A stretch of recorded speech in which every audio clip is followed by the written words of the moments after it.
Speaker, you can't give local authorities the clear message you support them and then turn your back on them. Not my words. Conservative council leader said that. Yeah. When I visited Pontypridd last week, I saw at first hand the damage and destruction that these floods have caused to people's lives, homes and businesses. But the Prime Minister was silent, sulking in his Grace and Favour mansion at Chevening. After 2 weeks of flooding, Mr. Speaker, there are now even memes being produced not asking where's Wally, saying where's Boris. When is the government going to stop hiding and show people that he actually cares? Or is he too busy going about some other business? Maybe if he's too busy, he could send his chief advisor, Dominic Cummings. I'm sure he'd be very well received in all the flooded areas.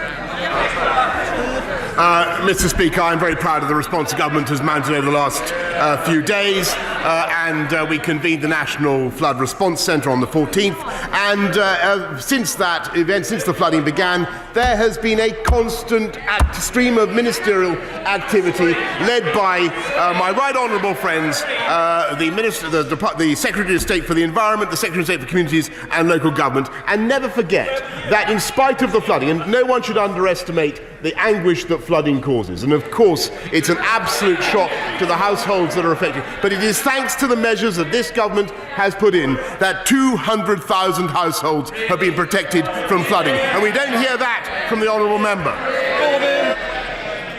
During the election campaign, I wrote to the Prime Minister demanding that Cobra be called to deal with the floods at that time. He very reluctantly agreed with that and eventually did call a meeting of Cobra.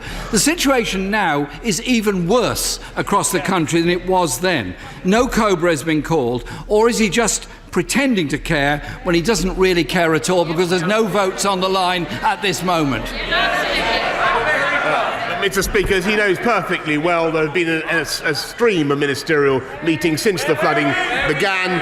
The National Flood Response Centre was convened on February the 14th, and I have been directing things, as he perfectly knows. Cobra is a reference to Cabinet Office Briefing Room A. It is not the only room in which meetings can take place, Mr. Speaker. Mr. Speaker, the issue is very serious for people around the country whose homes are being flooded. They need help and support. They don't need trite answers like that from their Prime Minister. Time and again, communities and lives are being put at risk, and the government simply refuses to acknowledge the scale of the problem. Does he agree with his honourable friend, the member for Shipley, who said the government has done precious little to stop the floods happening again? Mr. Speaker, let me repeat for the benefit of the right honourable gentleman that this government has a fantastic record of investing in flood defences and will continue to do so. And the reason we can do so, the reason we've been able to commit £2.6 billion to flood defences and we're able to pledge another £4 billion, Mr. Speaker, is because this government is running a strong and successful and robust economy which he would ruin.